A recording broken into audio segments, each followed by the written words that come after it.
নমস্কার বন্ধুরা, Sanchita's art and ক্রাফটে আপনাদেরকে জানাই স্বাগত।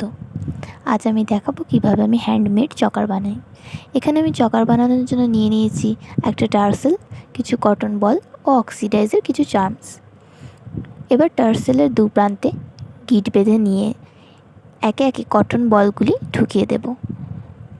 এরপর আমি ঢুকিয়ে দেব একটি করে অক্সিডাইজের চার্মস। এখন আমাদের টার্সেলের দুটি প্রান্তেই অক্সিডাইজের চার্মস ও কটন বল ঢোকানো হয়ে গেছে। এরপর জাম্পিংয়ের সাহায্যে মেন অক্সিডাইজের চার্মসটিকে আমি অ্যাটাচ করে দেবো এখানে। জাম্পিংয়ের মাধ্যমে মেন চার্মসটাকে ভালোভাবে অ্যাটাচ করে নিতে হবে, তাহলেই আজকের আমাদের চকারটি প্রস্তুত হয়ে যাবে। তাহলে তোমরা দেখতেই পেলে কত সহজেই একটা চকার প্রস্তুত হয়ে গেল।